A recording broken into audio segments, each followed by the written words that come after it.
à gauche. Ça commence bien.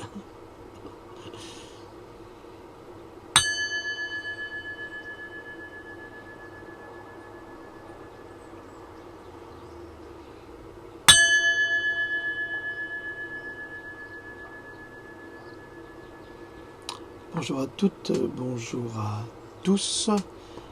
Alors nous sommes le 2 juillet, mais cette capsule ne sera pas postée le 2 juillet. Ça c'est une tache d'eau, je me suis renversé de l'eau en buvant. Cette capsule ne sera pas postée le 2 juillet à ce jour. Pourquoi? Parce qu'on va d'abord laisser exister la première partie pour que les gens rentrent dans le bain de la maladie de Lyme pour après enchaîner avec la seconde.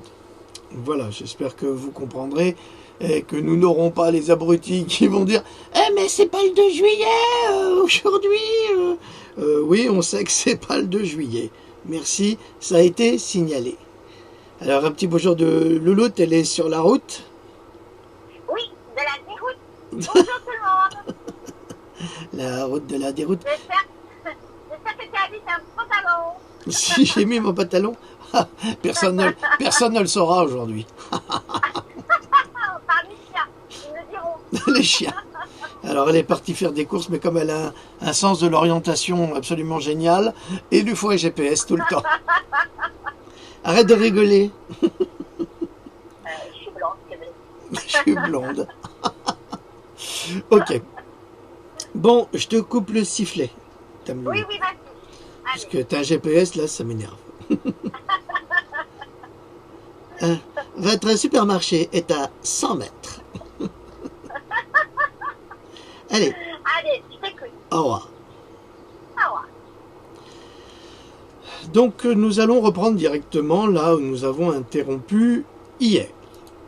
Alors à présent, pourquoi est-il si difficile de diagnostiquer la maladie de Lyme? Eh bien parce que cette bactérie intelligente a trouvé le moyen d'affaiblir le système immunitaire et les globules blancs afin qu'elle ne soit détectable qu'au début du traitement et encore. Pour diagnostiquer correctement la maladie de Lyme, il est nécessaire de consulter un médecin spécialisé dans la reconnaissance de la maladie de Lyme. Mais comme de plus en plus de patients délaissés peuvent en témoigner, de plus en plus de médecins tournent le dos aux patients atteints car ils ne savent absolument ni reconnaître ni comment soigner cette pathologie qui s'attaque au système immunitaire et jamais de la même façon d'un patient à un autre. C'est pourquoi ils considèrent les pathologies de leurs patients comme le plus souvent psychosomatiques ou des réactions hystériques, alors qu'elles sont loin de l'être, et ils préfèrent les envoyer faire une thérapie en psychiatrie pour qu'ils réalisent que leur souffrance est liée à leur relation avec leur papa ou avec leur maman, ou encore un délire allopathique. Alors ça, c'est très très grave, et je ne jette pas la pierre aux médecins, pensez-vous, ils ont beaucoup de travail. Les gens sont de plus en plus malades, mais ils sont également de plus en plus mal soignés. C'est une constatation, hein, c'est pas une volonté de tirer sur l'ambulance, c'est pas ça, mais il faut se demander pourquoi les médecins de nos parents parvenaient encore à nous soigner et pourquoi nos médecins aujourd'hui en sont quasiment incapables. Il y en a énormément qui font des fautes professionnelles très graves, qui sont cachées, dissimulées dans les hôpitaux, dans les cliniques, un peu partout. Ah oui, non, c'est pas parfait, hein, il faut pas croire que la médecine allopathique aujourd'hui, c'est le monde des bisounours, hein, où tout le monde il est beau, tout le monde il est gentil, le médecin il a raison, le patient il a tort, il ne sait pas. Ben non, c'est pas vrai. Il y a de plus en plus de mamans qui en savent bien plus que les médecins sur les vaccins. Et oui, c'est les mamans, elles sont informées. Et aux États-Unis, c'est le cas. En France, il y en a certains qui lisent mes livres, ou ceux de Michel Georget, ou ceux d'autres chercheurs, et qui ont des éléments probants que les médecins n'ont pas le temps de lire. Pourquoi? Parce que, comme je vous l'ai dit lors de la dernière capsule, 10 minutes par client, et non pas par patient, 10 minutes par client, et ça défile, et vous allez dans les cabinets médicaux, et c'est plein à craquer, et ça tousse, et ça crache, et c'est pas bien, et ça boite, et enfin c'est affreux toutes ces pathologies, et de plus en plus jeunes. Et la maladie de Lyme, justement, est une maladie pour ces médecins qui voient tellement de gens, alors entre les affabulateurs, parce qu'il y en a, hein, il faut pas se leurrer. Il y a des patients qui c'est les malades imaginaires de Monsieur Molière, hein, c'est absolument ça. C'est des hypochondriaques, hypersensibles, qui croient qu'ils sont ils sont un peu parano aussi, donc ils estiment qu'ils ont toutes les maladies du siècle. À chaque fois que ça fait mal, ils pensent qu'ils ont un cancer. Alors ils vont embêter les médecins avec leurs histoires, et en attendant qu'ils embêtent les médecins avec leurs histoires, qui sont fatigués d'entendre leurs histoires, quand on a un vrai patient qui lui est atteint par une maladie de Lyme que le médecin n'a pas l'habitude de diagnostiquer, eh ben, le ras-le-bol qu'il a eu avec le précédent patient, eh bien, il le reporte sur le nouveau. Et c'est inévitable, on ne peut pas éviter cela. C'est simplement humain. Oh là là. Oh là là. C'est pas un numéro que je connais, celui-là. Donc je ne réponds pas. Alors, à cela s'ajoutent des complications financières. Oh, j'ai pas le temps là. Arrête de téléphoner. Laisse-moi tranquille. Voilà.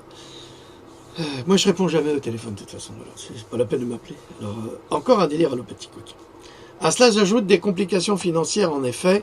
Comment soigner une personne considérée comme affabulatrice, qui vit un cauchemar au quotidien et qui se dégrade jour après jour? La maladie est pourtant bien présente, même si elle est invisible aux yeux du médecin. Et ça s'adresse aux hommes comme aux femmes. Attention, et même aux enfants. Il n'y a pas de différence. Il n'y a pas de différence dans la souffrance. C'est pas parce que c'est une femme qu'elle est nécessairement hystérique, même si c'est dans la définition, parce que vous savez que le mot hystérique vient du mot utérus. Donc automatiquement, ce qui est hystérique, c'est une femme. Eh ben, pas nécessairement. Les hommes peuvent souffrir aussi de ce type de travers, et peut-être qu'il n'y a même aucune hystérie dans le fait que certains patients sont atteints de la maladie de Lyme et se plaignent de pathologies qui ne sont pas identifiables ni identifiées. Et là, parce que j'espère que certains médecins écouteront cette capsule, et d'ailleurs diffusez-la, que vous m'aimiez personnellement ou pas, on s'en fout.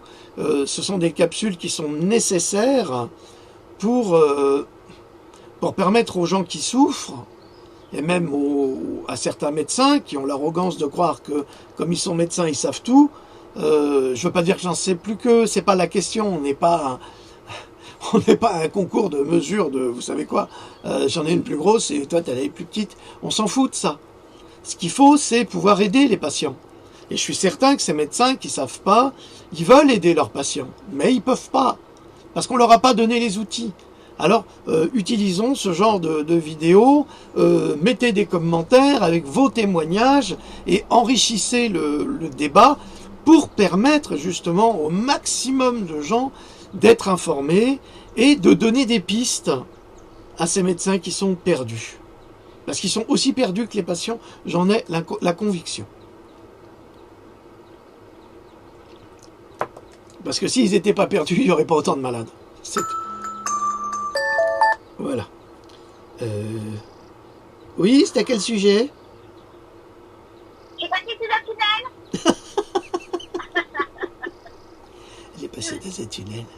Moi, je te coupe le sifflet. Au revoir. Au revoir. Alors, la maladie est pourtant bien présente, même si elle est invisible aux yeux du médecin. Aux États-Unis, d'après un article d'Elizabeth Erin, alors c'est une femme qui, elle, a été atteinte par la maladie de Lyme et qui s'est soignée avec des méthodes naturelles. Les compagnies d'assurance et le CDC, le Centre de contrôle des maladies, feront tout ce qui est en leur pouvoir pour empêcher de diagnostiquer une maladie de Lyme chronique ou simplement traitée ou largement reconnue comme un problème de plus en plus courant. Alors pourquoi? Alors vous allez voir que c'est toujours une affaire de gros sous. C'est-à-dire qu'on ne soigne pas les gens parce que ça ne rapporte pas assez, ou on les soigne mal parce que ça rapporte beaucoup. Alors pourquoi je dis ça? Eh bien parce que Louloute et moi, nous avons quelqu'un de très proche qui a été atteint d'un cancer du rectum. Il aurait dû se faire opérer hier, parce que parfois on n'a pas le choix de la chirurgie, dans certains cas, c'est nécessaire. Et on a découvert qu'il avait des taches sur le foie, et on imagine que ce sont bien plus que des polypes. Voilà. Et Louloute m'a dit, il est foutu. Hein. J'ai dit non, non, je me permets de le dire, il n'est pas foutu. Il n'est pas foutu si il est traité par injection de vitamine C. Alors on va dire, parce que là, on m'a envoyé un article d'un pseudo-journal scientifique. Vous savez, ces pseudo-journaux scientifiques qui sont en fait créés par Big Pharma pour créer des faux articles. Et pourquoi je vous dis ça? Pourquoi je dis que c'est faux? Eh bien, tout simplement parce que moi j'ai des preuves quand même un peu plus sérieuses. Vous voyez, Dr Thomas E. Levy, medical doctor, donc c'est un médecin et c'est un chercheur, et avec une préface du docteur J.M. Robin, donc c'est quand même très sérieux. Et vous imaginez bien que si ce livre ne l'était pas, il ne serait pas publié. Et ces médecins seraient attaqués. Donc ce médecin, le docteur Thomas Levy, est un cardiologue et il a sauvé de nombreuses pathologies de ses patients cardiaques avec de la vitamine C. Il a fait état des miracles de la vitamine C en traitement contre le cancer, extrêmement efficace. Il n'est pas le seul. Vous verrez ça dans mon prochain Pandora. D'autres médecins américains, dans les années 50, soignaient avec la vitamine C et le cancer et la polio et toutes les maladies virales. Et on guérissait les gens. Or, évidemment, une poche de vitamine C, ça ne coûte rien. Mais une chimiothérapie, ça ramène aux États-Unis près de 60 000 $ par jour. Alors, qu'est-ce que vous voulez? Une poche de vitamine C ou 60 000 $ par jour? Alors, qu'est-ce qu'ils ont fait? Ils ont fait ça, j'en ai parlé dans le Pandora Cal, je crois. Ils ont truqué ils ont saboté l'usine le laboratoire qui produisait les poches de vitamine C. Ils l'ont saboté en intégrant des virus à l'intérieur, en les polluant. Et sous prétexte que cette série avait été polluée, ils ont supprimé toutes les poches de vitamine C en vente. Quasiment. Ça veut dire qu'aux États-Unis, on peut quasiment plus se faire soigner avec des poches de vitamine C. Or, heureusement, en Europe, certaines cliniques, à la frontière alsacienne d'ailleurs, peuvent soigner avec des poches de vitamine C et pourraient sauver de nombreuses personnes qui vont être condamnées. Pourquoi? Parce que la chimiothérapie n'a pas démontré son efficacité depuis plus de 60 ans. C'est toujours la même qu'on utilise. Donc, vous avez une chimiothérapie de 60 ans aujourd'hui en 2019, ça veut dire qu'il n'y a pas eu d'avancée. On n'a pas fait de progrès, on n'a pas eu cette volonté de faire des progrès.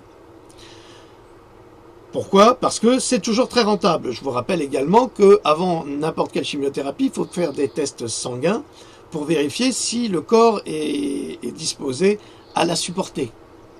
Ah oui, ça c'est par génotype, on peut le dévoiler. Il y a même eu un article qui a été publié par Paris Match, d'autres dans des revues américaines dont j'ai parlé.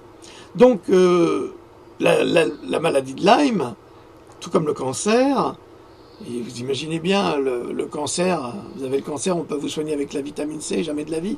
Eh bien je suis désolé, mais c'est le cas. Chris Wark, qui a eu un cancer stade 4 du côlon, a refusé tout traitement et il s'est guéri avec des jus de fruits, des jus de légumes et une alimentation très stricte.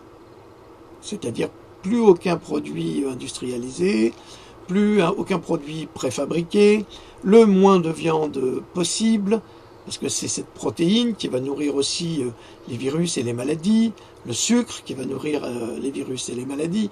Donc il y a une quantité de facteurs qui sont des facteurs déclenchants et encourageants. Donc, dans le cas de cette personne dont nous parlons, oui, elle sera condamnée, j'en ai l'intime conviction, si elle suit les protocoles allopathiques, alors que si elle suit d'autres protocoles, elle peut avoir la vie sauve parce qu'on a des exemples qui ont prouvé que c'était possible.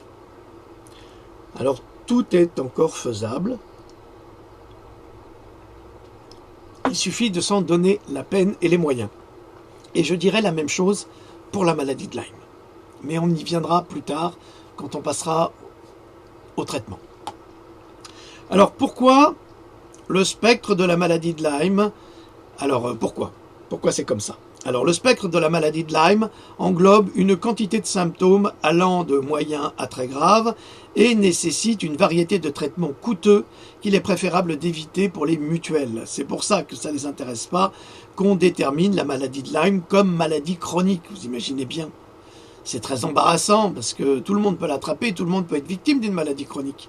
Et puis ça engage une responsabilité d'un employeur, ça engage plein de choses qui ne veulent pas engager. C'est montrer l'hypocrisie. Les assurances maladie, tout ça, c'est pas fait pour nous rendre service. Hein. Ça n'a pas été fait pour rendre service aux pauvres. Ça a plutôt été fait pour rendre service aux riches, pour pas que les pauvres tombent malades. Parce qu'à partir du moment où les pauvres tombent malades, ils vont contaminer les riches. Donc il fallait soigner les pauvres d'abord. Puis après, ça a changé. Maintenant, on est plus dans l'élimination que dans le soin. Et ça, on le voit au quotidien. Toutes les personnes qui travaillent dans les hôpitaux aujourd'hui s'en plaignent, ils hurlent concernant leurs conditions de travail, ils hurlent concernant les soins qu'ils accordent à leurs patients, ils hurlent parce qu'ils n'ont pas les matériaux adéquats, ils ne peuvent pas stériliser normalement, y a des quantités de problèmes qui sont actuels dans tous les hôpitaux, sauf évidemment dans ces fameux hôpitaux américains où vous payez toute votre poche, mais alors là, ils ont intérêt à être nickel, parce que sinon vous portez plainte contre eux, et vous vous faites dédommager avec des millions de dollars. Mais à quoi ça sert de se faire dédommager si de toute façon, vous serez 4 pieds sous terre dans les semaines qui suivront votre victoire? À rien. À rien, juste à ruiner davantage des escrocs qui vous ont abusé. Bon, c'est pas plus mal des fois. Donc le domaine médical considère la maladie de Lyme et qu'elle n'est transmise que par une tique infectée par une bactérie. Cependant, le CDC lui-même admet qu'elle est sous-déclarée. Donc le Centre de contrôle des maladies aux États-Unis admet que cette maladie est sous-déclarée.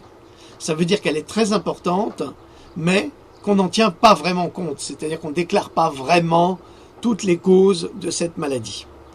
Et combien elle touche le nombre d'habitants. Je crois que c'est ça. C'est 300 000. Il y a 300 000 personnes répertoriées aujourd'hui par le CDC qui sont déclarées avoir la maladie de Lyme. 300 000 personnes. C'est rien. C'est rien sur 328 millions d'habitants. Mais tous les ans, le chiffre augmente. C'est ça le problème. C'est rien aujourd'hui, mais demain ça sera pire et après-demain encore. Parce qu'on va parler justement de la communication, enfin du passage de cette maladie. Alors, le CDC admet qu'elle est sous-déclarée et qu'en fait, il y a 1 demi-million de nouveaux cas chaque année. Alors, sur 328 millions d'habitants aux États-Unis, 500 000 nouveaux cas chaque année, ça veut dire que très rapidement, en quelques années, quasiment toute la population américaine sera contaminée. C'est énorme. Là, on est dans un facteur épidémique. Hein. C'est pas la rougeole, ça. Hein. Parce que la rougeole, vous en sortez. La maladie de Lyme, on s'en sort quasiment pas. Hein. C'est très difficile. Vous allez dire, ah bah oui, mais vous allez... Ah bah oui, mais je vis avec. Mais je me soigne moi-même, c'est tout. Alors, la maladie de Lyme est donc presque 2 fois plus répandue que le cancer du sein. 2 fois plus répandue que le cancer du sein. Et 6 fois plus courante que le VIH. 6 fois plus répandue et plus courante que le sida. Vous imaginez les chiffres? Ça veut dire que vous pouvez très bien avoir la maladie de Lyme, mais vous ne le savez pas. Alors, il en va de même en France, hein, c'est évident, et partout ailleurs. Alors, l'urgence aurait été, alors encore une bavure, pour moi, une gageure de ce mauvais président, le nôtre, de déclencher en France un plan maladie de Lyme. Hein, Madame Buzyn, qu'est-ce que vous foutez? Au lieu de nous embêter avec vos vaccins qui vont assassiner nos enfants, hein, concentrez-vous plutôt sur la maladie de Lyme, faites des vrais symposiums, appelez des médecins du monde entier, organisez des réunions, trouvez des solutions, et pas forcément des solutions allopathiques, arrêtez d'être au service, justement, des laboratoires, parce que eux aussi, ils auraient à gagner s'ils proposaient des soins holistiques. C'est ça qu'ils ne comprennent pas encore, les laboratoires. Alors, ils ne comprennent pas, si, ils le comprennent très bien, ils le savent, sauf que ils gagnent moins à guérir les gens qu'à les garder malades, vous comprenez, c'est tout le problème. Et évidemment, les ministres, les secrétaires d'État, ils travaillent pour ces gens-là. Ils sont placés par ces gens-là. Ils ne sont pas là pour vous aider. Ils sont là, justement, pour faire gagner beaucoup d'argent à Big Pharma. Donc, M. Macron, qui s'est retrouvé main dans la main avec Elton John, il a dit oui, on va se préoccuper du sida, on va donner de l'argent, on va injecter de l'argent pour la recherche contre le sida. Je vous signale quand même qu'il semblerait que le professeur Montagnier a trouvé le moyen de guérir le sida. Donc, on se demande pourquoi M. Macron, il donne des sous pour le sida, parce que, alors je veux pas attaquer les personnes qui ont attrapé le HIV, hein, ou le VIH. C'est pas ça le problème. C'est pas ça. Et je veux pas non plus les stigmatiser, parce qu'il n'y a pas que les homosexuels hein, qui attrapent le sida. Il y a des gens hétérosexuels qui l'attrapent de la même façon, hein, avec des rapports non protégés, ça s'attrape, ou même des personnes qui sont, des jeunes femmes qui sont violées par des gens qui sont contaminés et puis qui viennent d'ailleurs. C'est le cas en Allemagne et en Norvège. Donc, et puis pour le sida, il y a des associations extrêmement puissantes et très efficaces qui n'ont pas besoin de cet argent.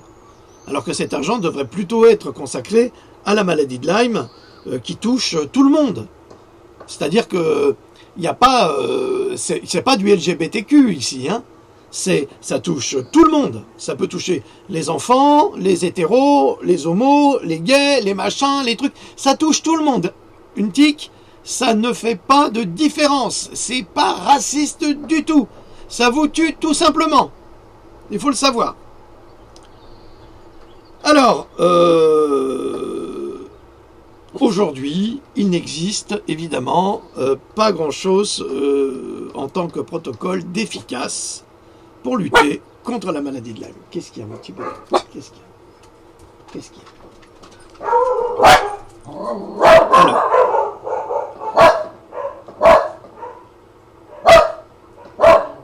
Est-ce qu'on se calme? Alors, lorsque la maladie... Ah. Kitchi, viens là. Viens ici, mon petit bonhomme. Je suis désolé, hein, c'est... Travailler à la maison... Alors, lorsque la maladie de Lyme n'est pas détectée à un stade précoce, elle devient une maladie de Lyme chronique, malheureusement. Et c'est justement ce que ne veulent pas reconnaître les mutuelles aux États-Unis, ni la sécurité sociale aux États-Unis, ni les centres de contrôle de la maladie. Ils ne veulent pas. Alors, une maladie que nient les CDC, les centres de contrôle de maladie, et je rappelle même que les CDC ont nié le lien entre les vaccins et l'autisme, et ils continuent, hein. Ils continuent. Alors qu'ils en connaissent l'existence. Ça a été publié par les CDC. Ils le savent. Les producteurs de vaccins le savent également. Mais aujourd'hui, vous voyez...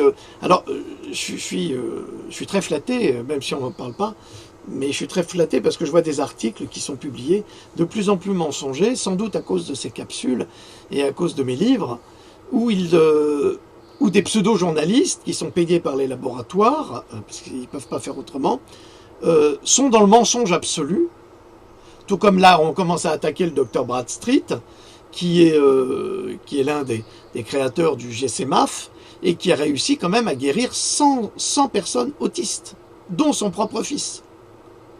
Alors il a été assassiné, on n'en est pas pratiquement persuadé, et ce sont des enquêteurs indépendants qui ont refait l'enquête parce que la police avait classé l'affaire où il s'est suicidé, une balle dans la poitrine, et puis il s'est jeté dans un cours d'eau.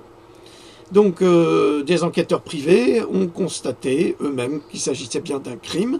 Et aujourd'hui en France, vous avez des mauvais journalistes qui font du travail de désinformation en publiant des articles contre la vitamine C, on a vu ça hier, en disant que la vitamine C nourrissait le cancer. Bravo les mecs, hein, c'est King Crazy, le roi du rire. On s'amuse, on rigole, hein, c'est super. Et que le docteur Bradstreet était évidemment, comme il est mort, il ne peut pas se défendre, un imposteur, et qu'il avait complètement tort. Or, dans sa clinique, comme le tortue, eh bien, lui, ça l'a tué, et les journalistes médiocres et traîtres à la nation humaine publient des articles mensongers. Mais ça, il faut vous y attendre. Hein. Moi, tout ce que je publie est vérifié scientifiquement. Je vous donne tous les liens. Et là, on ne peut pas être attaqué là-dessus. C'est pas possible. Alors que eux, ils fabriquent des fausses enquêtes, comme Monsanto, comme Coca-Cola. C'est-à-dire que Coca-Cola fabrique des enquêtes. Si ça lui convient pas, il les publie pas, il les retire. Enfin, c'est toute une magouille. C'est normal. Hein. Je ne peux pas être attaqué par Coca-Cola puisque ça a été publié. Alors, plus de 300 000 personnes sont atteintes de la maladie de Lyme aux États-Unis, mais personne ne souhaite en entendre parler.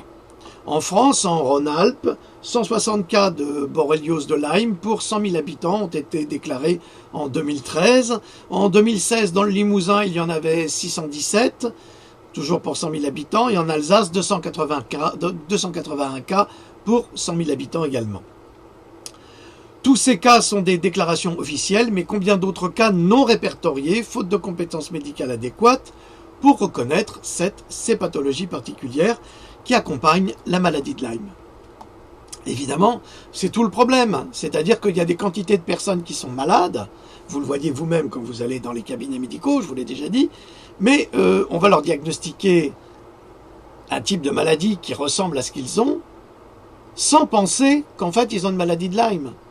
En fait, à chaque fois que quelqu'un a une pathologie grave, sclérose en plaques ou autre, on devrait faire des examens poussés pour vérifier si c'est pas une attaque de borrélie ou de la borrelia qui contamine l'individu.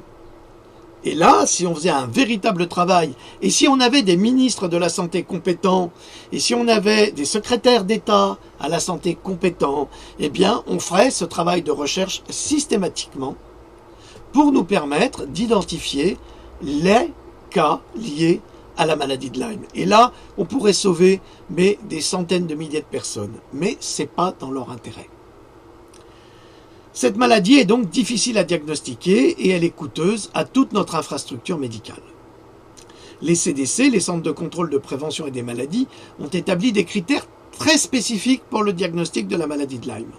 Morsure de tique reconnue, apparition d'une éruption type œil de bœuf, donc c'est l'érythème migrant, et pour ceux qui ne vivent pas dans une région où la maladie de Lyme est courante, une preuve de laboratoire de l'infection. Ça veut dire que si vous ne vivez pas dans une région qui est reconnue être pleine de tiques, eh ben non, vous ne pouvez pas l'avoir, c'est pas possible. C'est eux qui le disent. Hein. Donc il faut que ça soit vraiment validé par un laboratoire spécifique. Or, certains tests que nous devons faire, hein, c'est le Western Blot, je crois, parfois il faut l'envoyer en Suisse. Hein. Ouais, comment ça se fait que... Alors à Strasbourg, je le sais parce que je connaissais le docteur, alors c'était une biologiste je crois, qui avait le laboratoire adéquat et qui travaillait avec un ami à moi qui était médecin sur la maladie de Lyme. Et elle faisait justement pas le test ELISA qui sert pas à grand chose, elle faisait le Western Blot qui, comme on l'a vu aujourd'hui, n'est plus aussi valable, c'est-à-dire que on vous faisait 5 fioles de prise de sang à peu près, 5 à 6 fioles de prise de sang, et on analysait à chaque fois selon certains critères. Eh bien, elle a été attaquée par la sécurité sociale à Strasbourg pour usage et pratique illégale de la médecine, me semble-t-il. J'avais publié à l'époque une vidéo sur YouTube Elle avait été interviewée. C'est scandaleux parce qu'en fait, elle aidait les gens. Et elle a été attaquée parce qu'elle aidait les gens. Et je crois qu'elle a dû vendre son laboratoire. Bon, elle était... je crois qu'elle allait en retraite de toute façon. Et elle ne pouvait plus exercer. Il faudrait que j'appelle mon ami médecin pour lui demander comment ça s'est passé exactement. Mais je l'avais publié et je crois que j'avais même fait une capsule ou un article là-dessus sur Mediapart. Me semble-t-il. C'était il y a 3 ans ou 4 ans. Alors, la plupart des personnes qui correspondent au profil répondent bien aux antibiotiques, même des mois ou des années après l'infection initiale. Ce qui sous-entend que si la prise d'antibiotiques peut être positive à un moment donné, elle ne permet pas forcément d'éliminer la maladie, ni une guérison totale et permanente. C'est une bactérie quand même. Les antibiotiques ne sont pas toujours efficaces contre ces bactéries, et c'est le problème. Cependant, de nombreux spécialistes américains de la maladie de Lyme croient qu'une antibiothérapie à court terme peut supprimer les symptômes, mais guérir rarement la maladie. Même les médecins l'avouent. Alors un traitement antibiotique d'une durée de 8 mois peut également ne provoquer aucune amélioration chez certains sujets. En outre, rien n'indique qu'une antibiothérapie prolongée aide les patients atteints de la maladie de Lyme. Les compagnies d'assurance américaines ne remboursent donc presque jamais rien. Là, c'est un autre témoignage. J'ai réalisé que mes parents injectaient des milliers de dollars dans ces antibiotiques, a déclaré Kaylee, une jeune patiente. Après l'échec de l'approche antibiotique orale, il m'a été recommandé de suivre un traitement intraveineux, mais j'en avais assez. J'avais des épisodes où je me trouvais simplement sur le sol, en train de me tordre de douleur. Et mes parents ne pouvaient rien faire d'autre que de me regarder souffrir. J'espère qu'ils ont pris des vidéos et qu'ils les ont postées en ligne pour que les gens le sachent. Alors vous voyez, ça c'est un exemple d'une souffrance qui n'est pas reconnue, le plus souvent. C'est-à-dire qu'on va se dire, alors il est possible que certains médecins se disent « Ah ben voilà, vous avez une hystérique, elle se roule par terre, elle est complètement folle, il faut plutôt lui donner des neuroleptiques que de chercher à savoir si elle est vraiment malade. » C'est vrai, parce que on va l'exorciser peut-être demain, je ne sais pas. Donc c'est ça le problème, c'est que on a des pathologies tellement graves et tellement douloureuses que les médecins en deviennent incapables de les identifier s'ils n'ont pas été habitués à les constater. C'est pour ça qu'il est très important que ceux qui témoigneront racontent leur histoire, parce que je suis sûr que des médecins vont regarder cette capsule. D'ailleurs, tant mieux pour eux, il le faut, parce qu'ils ne sont pas formés à la fac pour ça. Donc, qu'ils la regardent et qu'ils écoutent les témoignages de ces gens-là, pour se dire, bah oui, je l'ai lu ce truc-là, c'est peut-être ça. Ça va peut-être m'aider à diagnostiquer éventuellement une maladie de Lyme. Et si cette capsule sert à ça, on aura déjà sauvé 1 ou 2 personnes. Et ça, c'est énorme. Énorme. Alors, Kaylee s'est tournée vers des traitements alternatifs, souvent recommandés par les patients de Lyme, ayant des expériences similaires. Donc là, on arrive vers d'autres traitements. Elle a pris des herbes comme le curcuma et le gingembre. Alors, le curcuma et le gingembre. Le curcuma, il faut toujours... il faut prendre du pipérine, c'est-à-dire que du curcuma dans lequel on rajoute du poivre, parce que ça va fragiliser la paroi de l'intestin et ça va permettre à ce curcuma de libérer dans tout le corps tous ces éléments positifs, toutes ces molécules qui permettent de soigner les gens. Le gingembre, je crois qu'il y a, il doit y avoir 18 anti-inflammatoires et dans le gingembre, et j'en ai parlé dans les précédents Pandora. Ce sont des racines, tout ce qui est racine soigne admirablement, comme la racine de pissenlit peut aider à soigner le cancer, comme il y a plein de la bardane, enfin il y a plein de plantes qui sont à notre disposition, parce que l'univers allopathique ne fait qu'imiter les plantes, ne fait que copier les molécules, les rendre chimiques et les rentabiliser, alors que le pissenlit, vous arrivez avec votre Roundup là de Monsanto et vous détruisez une plante qui est là, qui est peut-être qui fait peut-être tache sur votre beau gazon, mais que vous pouvez manger en salade, et la racine peut vous soigner du cancer, peut vous aider à lutter contre le cancer. Alors j'imagine que nous allons avoir des trolls qui vont dire « Ouais, il dit n'importe quoi ». C'est pas moi qui dis n'importe quoi, c'est eux parce que ce sont des ignorants. C'est juste la différence qu'il y a. Ce n'est pas parce que je sais certaines choses que vous ne savez pas que ce que je dis est idiot. C'est ça le truc. Donc c'est le Pundit Narata qui disait ça il y a quelques milliers d'années. Alors, cette jeune fille a abandonné le gluten, les céréales, les aliments raffinés, le sucre. Parce que le sucre blanc, c'est du raffiné, c'est du Monsanto, merci. L'objectif était de réduire l'inflammation causée par la production d'insuline dans son corps et d'inhiber la croissance de la bactérie à l'origine de la maladie de Lyme. Elle a également commencé des traitements avec une nouvelle machine à plasma de Royal Reef, un appareil électromagnétique inventé dans les années 20 qui émet des signaux de radiofréquence qui, selon certains chercheurs, peuvent détruire les bactéries nocives qui ont la même fréquence. C'est efficace et sans douleur. Le plus difficile est de déterminer la fréquence sur laquelle s'inscrit la maladie de Lyme. Voilà. Alors, je suis actuellement en contact avec une entreprise canadienne qui a refait la machine de Royal Reef. Alors, je pose des questions, nous correspondons. Donc, si vous êtes intéressé par cette machine, vous rentrez en contact avec moi sur contact@cogito.com, hein, et moi je vous mettrai en rapport avec eux si ça vous intéresse. Alors évidemment, cette machine, ça coûte assez cher, mais ça peut être très intéressant pour des médecins holistiques, pour le mettre dans leur salle d'attente déjà, sans les traiter, juste de mettre ça parce que ça a un rayonnement de 9 mètres en périphérie. Donc ça pourra aider certains médecins et ça peut aider certains patients. Alors comme cette machine est assez chère, je vous conseillerais même de vous monter en association. Hein, là c'est pour les associations de Lyme, je vais vous donner les références après. Vous me contactez, je vous donnerai tout. Je ne vais pas le faire maintenant. Donc, en association, vous vous groupez, vous faites une quête, vous rassemblez 7 000 € parce que c'est ce que ça coûte.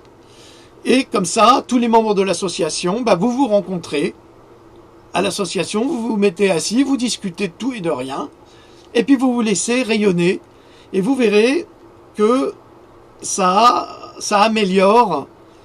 Je ne peux pas dire que ça guérit, hein, je n'ai pas le droit de le dire, et je ne le dirai pas, parce que je ne le sais pas, puisque je n'ai pas essayé cette machine. En revanche, j'ai beaucoup étudié Royal Reef, et ça vous le verrez dans Pandora 1, et dans Pandora 1, je parle justement de cette machine à fréquence, parce que Royal Reef, entre 1920 et 1930, a guéri 7 cancers en stade terminal avec cette machine. C'est-à-dire qu'il a fait exploser les cellules cancéreuses à travers sa machine à fréquence. D'ailleurs, aujourd'hui, certains laboratoires ont repris ces idées et fabriquent également des machines pour guérir le cancer avec des fréquences sans la moindre opération. C'est possible, mais il faut un tube à plasma. Or, dans mes discussions avec les personnes qui sont responsables de cette entreprise et de la vente de ce produit, il faut que vous sachiez que ce produit est officiellement vendu uniquement pour des soins vétérinaires. Chacun se fera son opinion. Mais je pense que c'est très important et contactez-moi sur Cogito, hein, contact@cogito.com, je vous donnerai les références et les personnes à contacter qui parlent français, justement. Alors, bien que des milliers de personnes, et je vous demande rien, hein, soyez, on est là pour aider les gens, on n'est pas là pour les piller. Bien que des millions de personnes soient convaincues que le traitement par RIF les a aidés contre la maladie de Lyme et d'autres maladies, il existe pour la médecine allopathique peu de preuves pour démontrer son efficacité. Évidemment. Ils ne vont pas vous dire le contraire. Néanmoins, Kaylee a commencé à se sentir mieux après avoir utilisé cette machine. Elle a toujours des maux de tête et parfois de fortes douleurs musculaires, mais elle est revenue à l'école il y a 1 an et a obtenu son diplôme. Elle sait que son approche de la maladie de Lyme est controversée et reconnaît que les améliorations pourraient être dues à son régime alimentaire, au traitement RIF et à un effet placebo. Elle s'en fiche. Après avoir enduré une telle souffrance, elle a constaté que les détails pour satisfaire l'industrie pharmaceutique importaient peu. Voilà, il existe, comme nous le voyons ici, deux modes, je regardais l'heure, deux mondes bien distincts, celui de la médecine allopathique, qui refuse d'admettre ses lacunes en matière de soins, évidemment parce que la médecine allopathique base tout son système sur la finance, sur l'argent, sur l'économie, et de reconnaissance de la maladie, évidemment, elle ne veut pas, et la médecine holistique qui applique des méthodes naturelles, alors médecine chinoise ou médecine de Paracels, logique, comme celle que je vous ai expliquée. On peut soigner avec des plantes et des huiles essentielles, mais avec réserve. Je suis toujours un petit peu effrayé lorsque j'entends des gens qui se disent « Oui, moi je soigne avec des huiles essentielles ». Et je répète systématiquement, faites attention avec les huiles essentielles. Vous ne pouvez pas toutes les utiliser car elles ne sont pas toutes gérées par le foie. Vous pouvez sérieusement endommager votre foie en ingérant certaines huiles essentielles. Vous devez faire extrêmement attention. Donc là-dessus, il existe... c'est une création alsacienne d'un pharmacien qui est décédé aujourd'hui, qui s'appelait Bernard Christophe, et qui a créé une huile essentielle qui s'appelle le TicTox. Tic, comme le tic, -tox, T-O-X. Je vais vous faire une petite confidence, comme moi je l'avais aussi. Donc j'ai utilisé le TicTox. À l'époque, ça coûtait pas très cher, mais comme son épouse a repris l'affaire et que le TicTox ne peut plus être commercialisé en France, mais il l'est en Allemagne. Alors je vais vous expliquer pourquoi. Alors j'utilisais le TicTox et j'étais pas bien. J'avais des réactions qui n'étaient pas bonnes.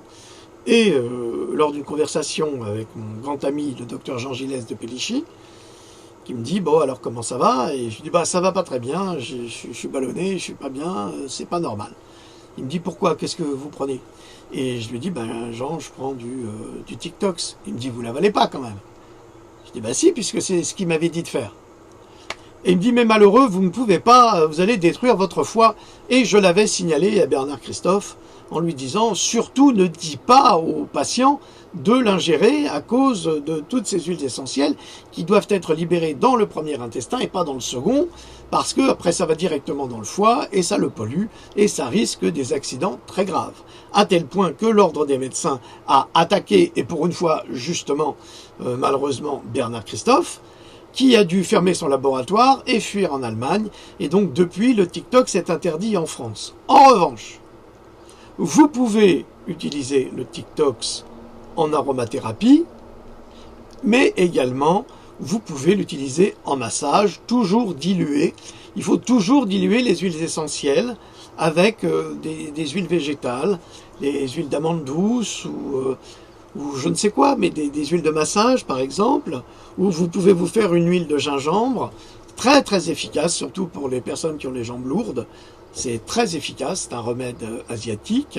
Donc c'est un des remèdes qu'on utilise, mais surtout pas, parce que malheureusement, il y a des médecins qui sont allopathes, qui décident de soigner la maladie de Lyme avec le TicTox. Et j'ai rencontré des gens atteints de la maladie de Lyme, qui étaient dans un état déplorable, d'une part à cause de la maladie, mais parce qu'ils étaient en train de détruire leur foie, avec le TicTox.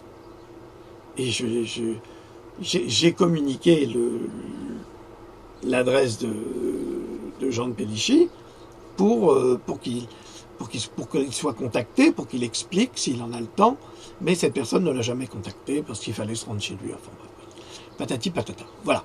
Donc ça, c'est un exemple de soins holistiques qui peuvent devenir dramatiques. Dramatiques tout simplement parce qu'on ne sait pas, on a un arsenal de médicaments et on ne sait pas s'en servir. Alors, que l'expérience d'autrui profite à ceux qui souffrent. Voilà, c'est tout ce que je vous dis. Donc le TicTox, oui, en aromathérapie. ou en massage. Voilà, alors je continue. La petite parenthèse est ouverte. Alors s'il y en a s'il y a des médecins holistiques qui sont pas contents et qui disent vous dites n'importe quoi, ben, je suis désolé, je suis un exemple, je l'ai vécu moi-même, et heureusement que mon ami Jean-Gilles de Pélichy m'a strictement interdit de l'utiliser comme ça. Alors vous pouvez utiliser des huiles essentielles qui ont été lyophilisées, hein, qui sont comprimées, qui sont très efficaces. Alors, c'est pas de l'usage et de la pratique médicale, pas du tout, c'est simplement une gélule, ça s'appelle de l'ADP. ADP. Vous trouverez ça dans certains labos sur Internet, qui peut aider justement à atténuer et même à se débarrasser de ces bactéries sans avoir à passer par le système allopathique. Mais c'est comme vous le voulez, hein. C'est un choix que vous faites. Soit vous acceptez le traitement par antibiotiques qui n'est pas efficace, les médecins le disent eux-mêmes, soit vous décidez de vous orienter vers une médecine naturelle, avec des produits naturels, faits par des laboratoires, et qui peut être tout aussi efficace, mais pas rentable, si très rentable, parce que ça coûte très cher quand même. Hein, une boîte, c'est 50 € quand même. Hein. Alors c'est quand même très cher. Les gens s'enrichissent quand même. Hein. Alors, je reprends. Alors, les machines à fréquence de Royal Reef, dont les médecins et chiropracteurs ont l'interdiction de faire commerce aux États-Unis, c'est-à-dire qu'ils peuvent l'acheter, mais ils n'ont pas le droit de l'utiliser comme soin. Ça veut dire qu'ils l'offrent à leurs patients. C'est-à-dire que c'est cadeau. Tu viens chez moi, je te fais un soin, et puis éventuellement, on le fait pendant que la machine tourne, et puis comme ça tu bénéficies de tous les soins en même temps. Mais tu ne payes pas pour ça. Tu payes que pour un soin particulier. Parce que si vous décidez de faire commerce avec ça, vous allez en prison. C'est direct prison. Alors, ils doivent acheter la machine à grands frais, parce que ça coûte cher, puis offrir à leurs patients un traitement gratuit avec celle-ci qui n'est officiellement pas un traitement. Tout commerce avec la machine RIF peut mener à une interdiction de pratique, ça veut dire que vous pouvez perdre votre licence, et à de la prison. Ferme.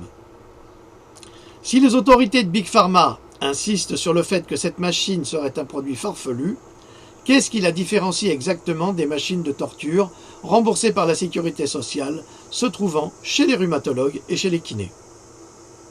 Vous savez, ces machines qui vont vous étirer, ils vont vous étirer comme les tortures, là, si vous étiez soumis à la question.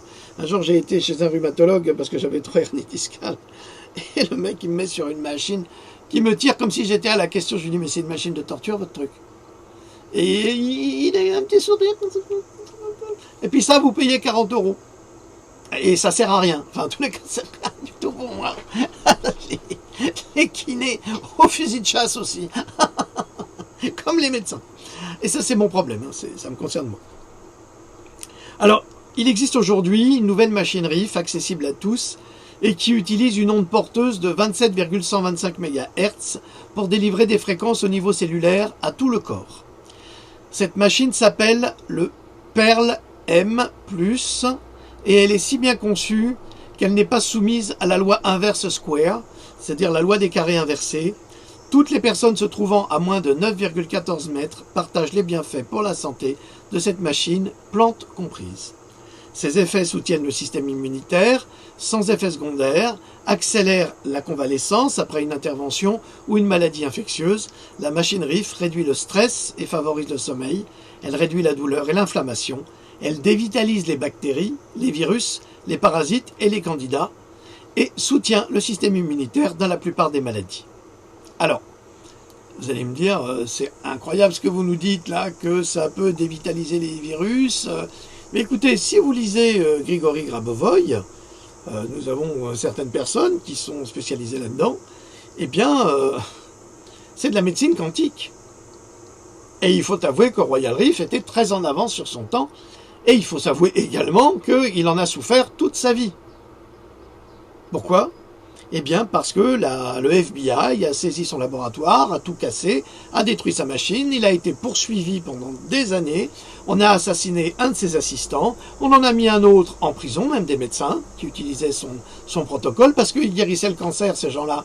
Alors vous imaginez bien des gens qui guérissent le cancer, ça ne fait pas vivre Big Pharma, donc on s'en débarrasse, comme tous les médecins holistiques qu'on assassine au quotidien, aux États-Unis et certainement bientôt en France. Ça viendra inévitablement.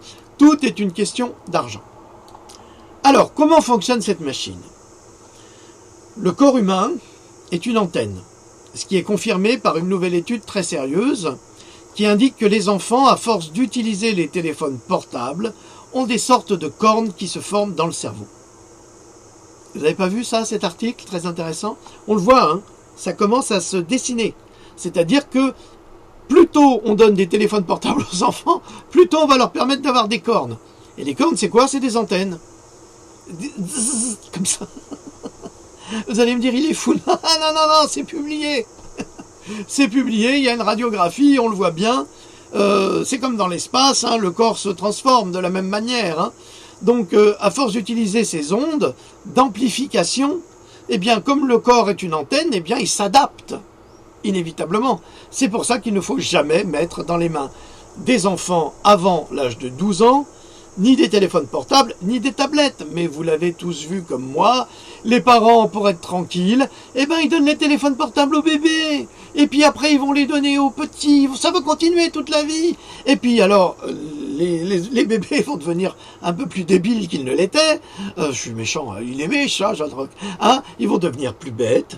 Ils vont devenir complètement accros. Ils vont être, parce que c'est du micro-ondes, ils vont être cuits. On va les cuire.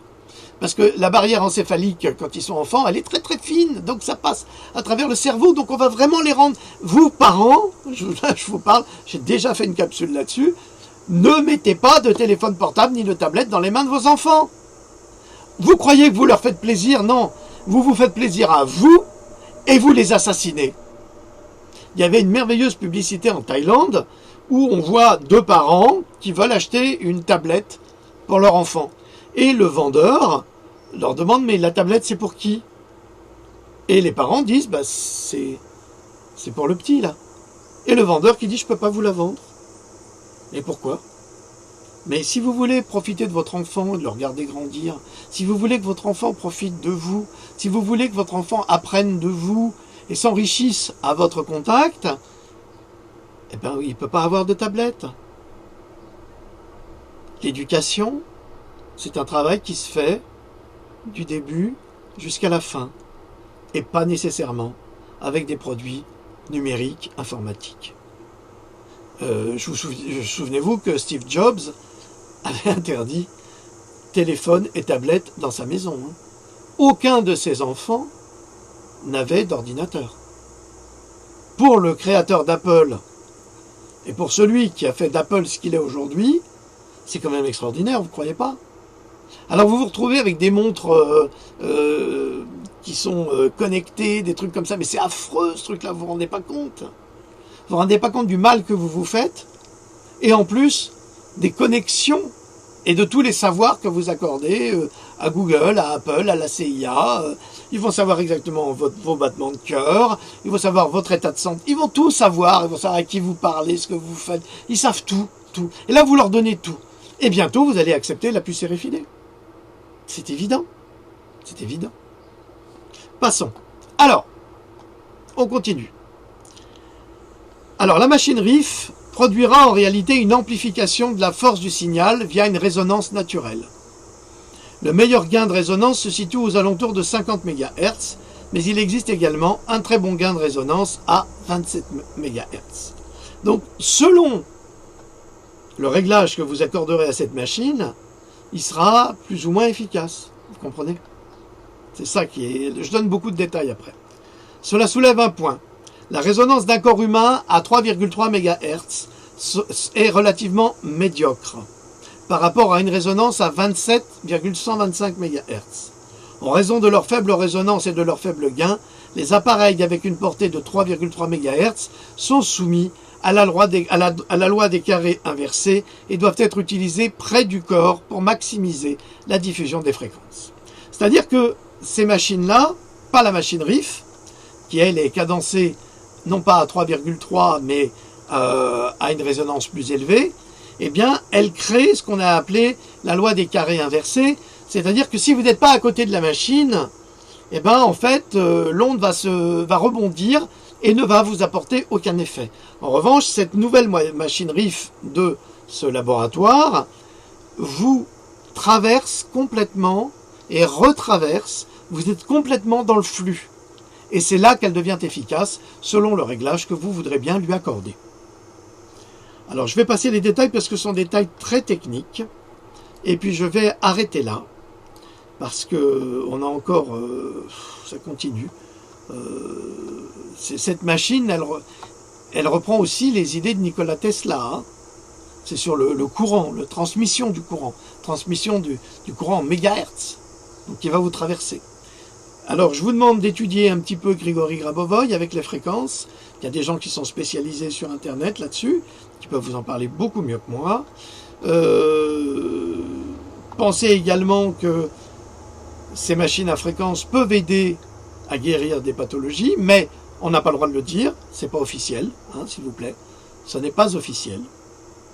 Voilà, alors là, vous pouvez dire que je suis un farfelu, c'est comme vous voulez, ça m'est égal. Tant que ça peut aider les gens, vous pouvez dire ce que vous voulez, je m'en fous. Alors, donc on va arrêter là. Si vous êtes intéressé par cette machine, parce qu'on n'a pas le droit de faire de la pub comme ça, vous me contactez, je vous le rappelle, contact@kojihito.com. Et puis vous me dites que vous avez vu la partie 2 de la capsule sur la maladie de Lyme et que vous seriez intéressé par cette machine. Je vous rappelle qu'elle est très chère, donc ce sont soit des médecins, soit des praticiens holistiques, soit des associations qui peuvent en faire l'acquisition, mais qui n'ont pas le droit d'en faire commerce. Je vous le répète. Si vous avez, comme certains coconuts ou autres, l'idée de faire du commerce avec ça, c'est très très grave. Je vous mets en garde, hein, je vous le dis tout de suite. Hein, ça se fait pas. Vous serez, ils vont vous laminer. Voilà. Bon, ben écoutez, je vous remercie pour votre écoute. J'espère que vous en aurez appris de nouvelles informations qui pourront vous aider à mieux gérer cette maladie qui est très très difficile et très complexe. Et là, on a apporté quand même des petites idées qui pourraient aider ces personnes en grande souffrance. Voilà, je vous remercie, je suis à votre disposition si je peux. Je vous rappelle que je ne suis pas médecin, que je ne peux pas soigner, donc ne me demandez pas de vous soigner parce que je ne vous soignerai pas. Je n'en ai pas ni les compétences ni le droit. Donc si je ne réponds pas à vos questions qui sont des questions sur des soins, ne soyez pas étonnés s'il vous plaît, veuillez respecter mon travail de chercheur. Je fais de mon mieux et je fais ce que je peux. Voilà, et j'en fais déjà beaucoup. Merci beaucoup pour votre écoute. Je vous dis à très très bientôt. Je pense que notre Lolotte national est parmi nous encore. Tu es là? Oui, je suis là. Écoute, un grand merci parce que ça a apporté beaucoup d'informations et puis je pense que ça va aider énormément de personnes. C'est vrai qu'on lisait les commentaires, il y a vraiment des personnes en grande souffrance et puis voilà, ça a apporté énormément. Bravo. Ça fait un travail encore colossal. Oh, ok, tu dis au revoir, c'est mieux. Au revoir. Ça, je préfère. Allez, on vous dit à la prochaine. Peut-être que je continuerai cette capsule parce que j'en ai encore pour... Oh là là, je vais vous dire... Oh, il y en a encore pour 15 pages.